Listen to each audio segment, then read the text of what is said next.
one of the things that they also proved is that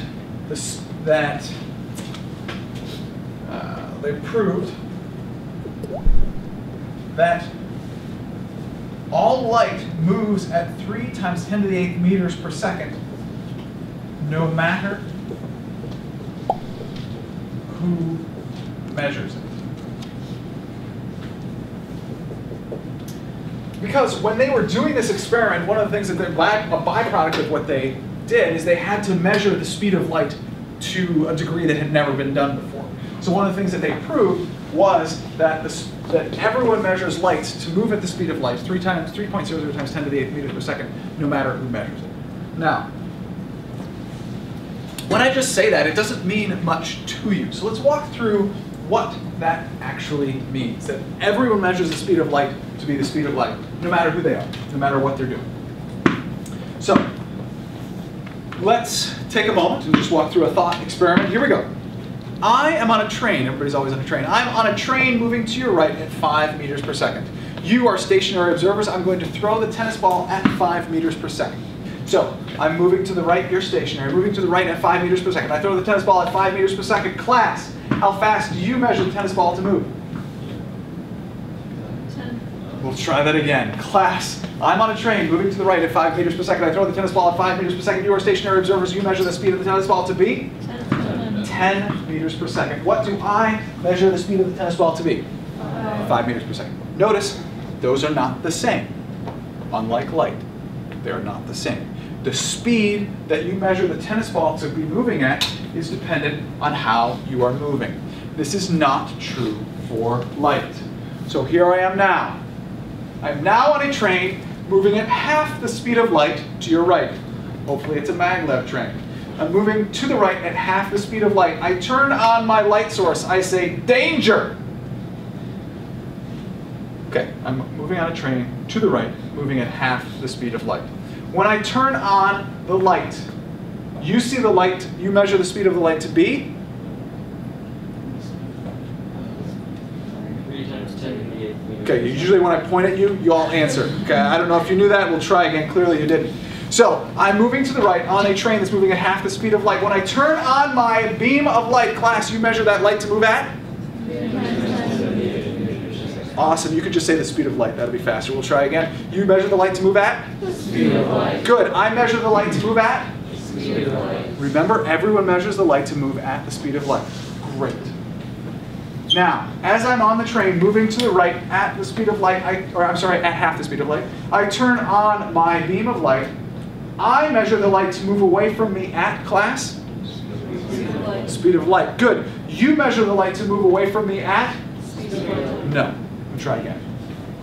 Okay, so here I am. I'm on the train moving to the right at half the speed of light. I turn on the beam of light. I see the light move away from me at the speed of light because I measure the light to move at the speed of light. You see me moving to the right at half the speed of light. You measure the light to move at the speed of light. So how quickly does the light move away from me according to you, class? At half the speed of light. Hold up. I measure the light to move away from me at the speed of light. You measure the light to move away from me at half the speed of light. Are those the same thing? No. Who's right? We both are. Good. Let me go through another example that'll make it more confusing. Yeah, I'll do it right here.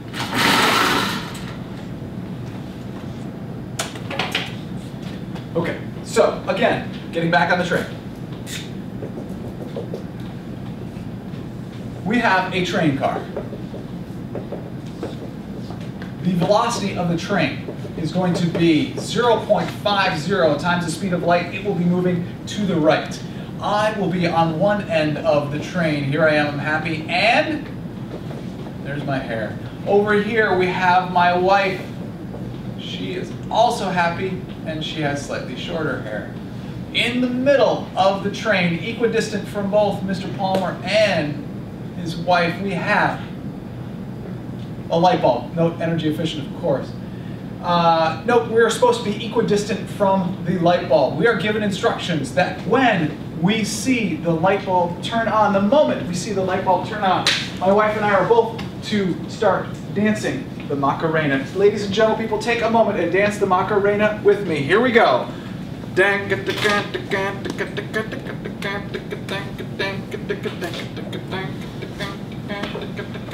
Yeah, Macarena. A little history of the Macarena, Mr. Palmer. Here we go. 1996, Mr. Palmer goes to Germany for 5 months for an internship.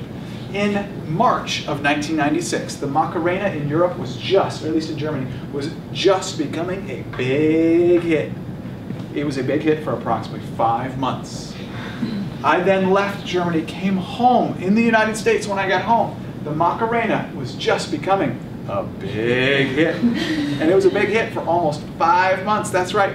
I got to experience twice the normal length of the big hit Macarena. I know you're all jealous. So here we go, back to the problem at hand. When I see the light, I'm supposed to start dancing the Macarena. When my wife sees the light turn on, she's supposed to start dancing the Macarena. According to my wife and I, who are both on the train, who sees the light first? Class. Both of us are on the train. We're both equidistant from the light. We both measure light to move at the speed of light. So who sees the train? Who sees the light first? We both see it at the same time, right? Because we're both the same distance from the light bulb.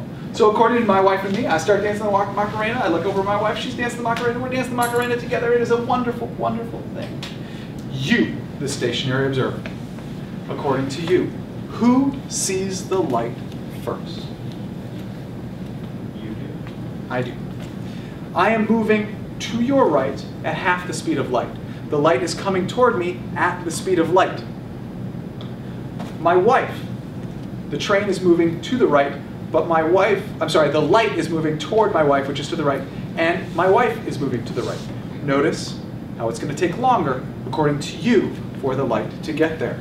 Therefore, according to you, I will start dancing the Macarena, and a short time later, my wife will start dancing the Macarena, and we will not be dancing the Macarena together, even though, according to my wife and me, we are dancing the Macarena together. Who is correct? We both are. You are correct that according to you we are not dancing together. My wife and I are correct that according to us we are dancing together. This is called the relativity of simultaneity.